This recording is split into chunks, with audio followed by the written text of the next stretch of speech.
Ladies and germs, we've got a momentous occasion tonight. I am the authority on everything Spider-Man. That's all you need to know about me. And I've got the definitive tier list here. 36 Spider-Men and women, and we're gonna be ranking them. Starting off strong, these three are the ones that everyone's talking about. So let's just cut to the chase, okay? Toby Maguire.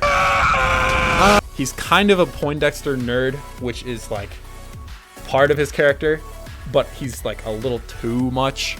It's definitely not nostalgia. It's definitely not the fact that it came out the year that I was born, so I like it a lot. That has nothing to do with it. But this is objectively the best live-action Spider-Man, in my opinion. Not objectively. My opinion is objective. That's what I meant to say. Toby sucks. Go to jail, Curly Fry. Get him banned. First one in the chat, and he's already banned. That's really sad. He has better chemistry with the villains. They build him up way more. Like the first Spider-Man movie, you don't even see Spider-Man until 50 minutes in because they do so much character work with Peter Parker. And the other ones, like, they have good Peter Parkers, don't get me wrong, but I think that they just do the most in the Sam Raimi trilogy. So, that's just me. I'll give you that. See? Thank you. And this scene, the picture that I used, you can't tell me the train scene isn't fire. Even if you like these other two better. But speaking of these other two, Andrew Garfield. I've been brainwashed by this girl right here to like Andrew Garfield more. Because he used to be my least favorite live action Spider-Man. And I still have my issues. I still think he's like too cool, skater boy-ish for Peter Parker. Fuck you. That's not necessarily a bad thing. It doesn't have to be exactly like the comics. I just think it's weird that he's like, he tries to act like a social outcast, but is also really cool at school. He does have good chemistry with Gwen. I cannot deny that. He had good chemistry with Gwen. Haha, true. He doesn't have good chemistry anymore. He's probably got the best live action suit in Amazing Spider-Man 2. That suit is like amazing. Spider-Man 2. You literally just think he's the best because he's the hottest. I literally never said that. You didn't have to. I just know. You can't do that. You can't just put words in my mouth. You saw the picture of him while I was getting the tier list ready, and you're like drooling, and you're like, anyways. Okay, yeah, but like Tom Holland is drool worthy as well. Tom Holland looks like he's holding a frog in his mouth. You shut up. He's not the hottest, in your opinion? Who's the hottest, Curly Fry? We have a lot of pansexuals in chat, so this is valuable information. Should I rank these in terms of best Spider-Men and women, or should I rank them in terms of hotness? Because if I'm doing that in hotness, then he's gone. Sorry. Andrew's just meh. 5 out of 10. That's what Curly Fry says. So what do you think about that? I will put Andrew Garfield in a solid B. Solid B, okay? If you asked me this like a year ago, I would put him in like D. So I think that this is an upgrade. And then moving on, this one kind of hurts me, but I'm gonna have to put Tom Holland in C. I don't know. There are a lot of things about the MCU trilogy that I like. I love that scene in the first one where he's like trapped under the rubble. That scene is amazing. Almost every MCU character is funny, so it doesn't like stick out too much. He's just got like a quirky teenager sense of humor. This is a hot take already in the list, but I personally prefer Spider-Man to be a little older, like college age or like 20s. I don't know if the high school thing works for me. I know that his origin was like high school, but it just, I like it when he has more at stake, you know? They like hardly allude to the fact that he's like poor, whereas that's a huge thing about his character in the comics. There are things about Tom Holland that I like. He's very funny and relatable and likable. Maybe this will change after No Way Home comes out, but as of now, he is dead center in the tier list. The whole Mr. Stark, I don't want to die. Okay, yes, that scene in Infinity War, I was shitting and farting and crying. That's true. I literally I had a soy boy moment. I was like, getting into Spider-Verse. I definitely am not biased at all. Not even a little bit am I biased. What about this makes you think that I'm biased? Like what? Shut up. Anyways, Miles is S. That's easy. Miles is just like, it's the perfect origin story because origin stories tend to drag on, but Spider-Verse did such a great job. He never feels like cocky when he's in his phase where he's like, oh, I'm ready to be Spider-Man. He never feels cocky. He just feels like eager and he wants to help. And it's just like perfectly paced. Spider-Verse 2 looks fucking amazing. Spider-Ham, kind of just comic relief and nothing else. He's good comic relief, but he doesn't serve much of a point. I'm gonna put him in this. I'm gonna put him right beside Tom. It's on Netflix. This is huge news to me, bro. Literally, watch it. Why are you watching my stream? Go watch Spider-Verse. Gwen, I don't know much about Spider-Gwen in the comics other than her suit is sick and her origin is cool. And it seems like they translated all of that to Spider-Verse. So, B or A. She's a very good partner to Miles, and she has some cool moments in herself, like the Alchemax breakout and the fight scene at the end. So yeah, solid A for Gwen. Gwen's pretty sick. Spider-Man Noir.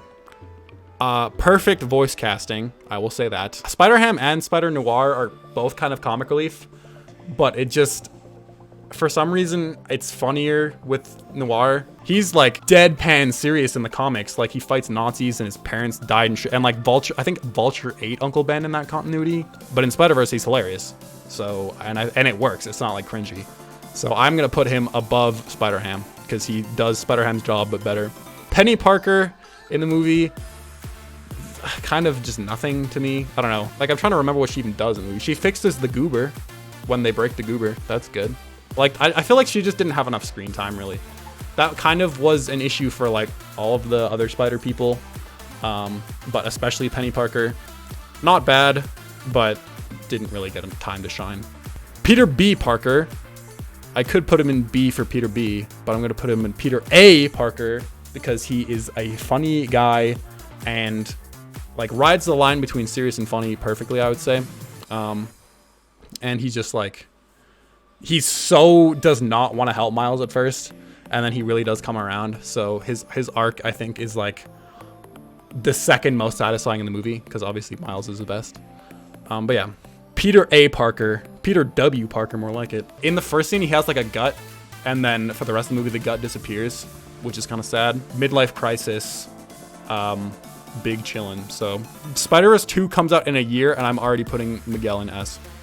Like this design, this one scene alone in the trailer, and just like I already know he's gonna be a fire, either antagonist or like anti-hero. Bring the Soy Boy face back. But like, this is insane. 60s animated Spider-Man, funny guy, classic epic meme material. After watching a couple episodes, the cheesiness is through the roof in the best way possible. 90s Spider-Man. Now, this is an A-level animated Spider-Man, okay? Why he deserves to be in this tier, Exhibit A. This theme song alone, that's the only reason.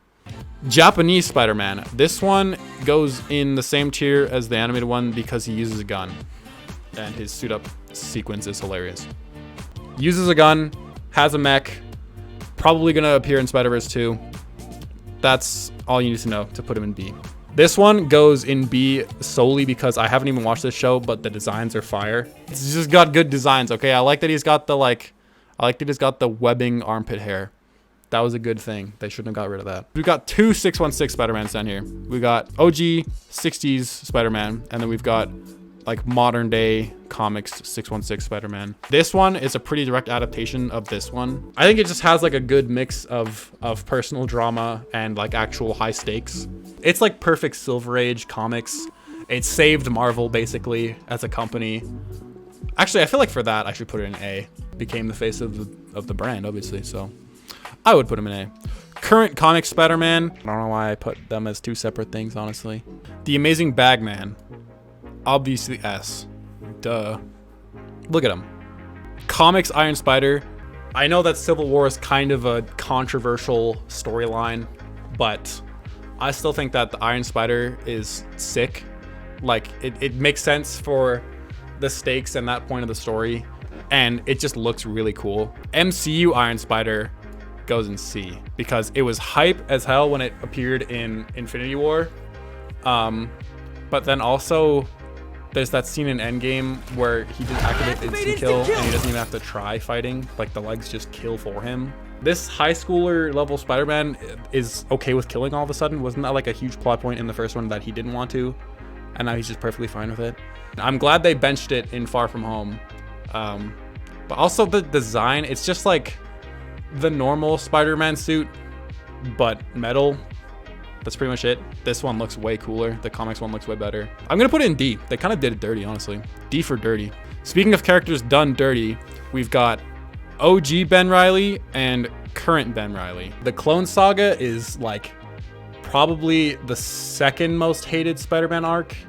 The first one being One More Day, attempting to overthrow the entire status quo up to that point for no reason. OG Ben Reilly is pretty stupid. I would put it in like B, but modern Ben Reilly, I really like what they're doing with it.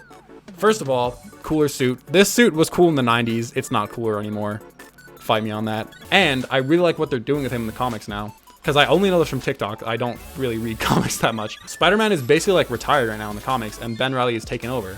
So like he's accepted that he's a separate character. He's not like thinking that he's the original Peter Parker, but he's taking over and he's like actually adjusting to the hero duties. So I think that that's a really cool storyline.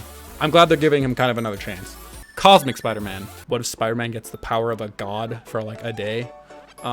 So you can't really do much with that concept, but it's cool while it lasts. This tier list is very top heavy, but I just like Spider-Man. What can I say? C for Cosmic. I'll put this Miles in A because I basically debated getting a PS5 just for this game, but I decided on this. Teehee. Silk. This one is more on the writers and less on the actual character, but Silk is weird. Like, it's a canon thing that their spider pheromones make each other horny whenever they're in the room with each other.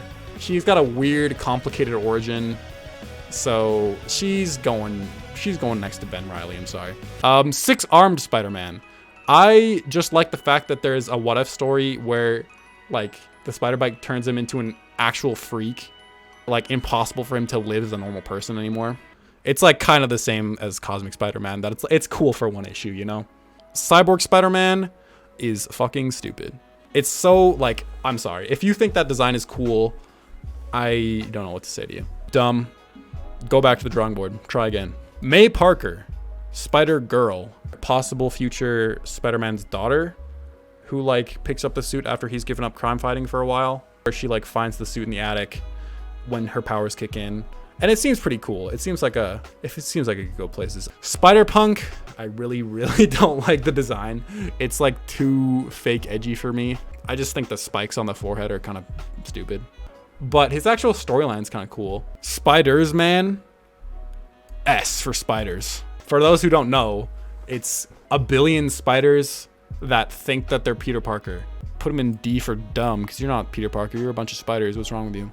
Curly Fry, you're telling me if you saw a billion spiders in the shape of a man, you would be like, oh, hey, bro. You wouldn't be like, ah! Spider-Woman. They just have not done enough with Spider-Woman in the comics. No one cares about Spider-Woman. Her origin story is also really stupid. Her dad was like a scientist experimenting with like vampire formula or some shit, and then it somehow involved spiders, and then she got it. And she was a Hydra assassin that gave up on her first mission.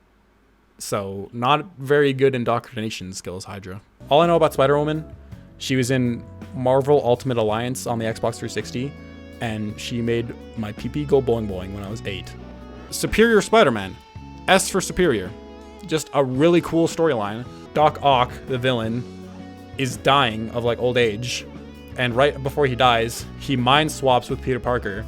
So Peter Parker dies in his old body. So it's like Peter Parker with the mind of Doc Ock. And there's just so many cool moments. Like his first fight with a villain, he like punches him once and destroys his jaw. So he realizes that Spider-Man's been like pulling his punches all these years, and he gets a lot of respect for him. And he's basically just a hero, like going about it like a villain. Like he has minions, he has a secret lair, he has a giant robot, but he's still a hero. Sick suit, like just everything about it's really cool. Symbiote Spider-Man, another easy S for Symbiote. The same way that Spider-Man like kind of revitalized Marvel Comics in the 60s, the Symbiote arc revitalized it in the 80s. 1984, dang. I just love the idea of symbiotes in general. Like I wish I could rip it off and use it in my own series. led to Venom and Carnage and Anti-Venom and all these cool characters, all from this guy right here. Kingpin almost kills Aunt May, so like he dons the symbiote suit and just like pimp slaps the shit out of him in jail in front of everyone. That's so sick. And he's like, no, Spider-Man's not gonna kill you, Peter Parker's gonna kill you. That's so fucking hard. That's so raw. I feel like I have too many people in S. Okay, Bagman, I'm sorry to say, Bagman was a meme. F for Fantastic Four. Last but not least, well actually last and least, he's British. Well, actually, no, you know what? I'll make a separate tier. Perfect. Final ranking, read it and weep. What did you say to me, Curly Fry? Venom canonically jerks off Eddie? What? No.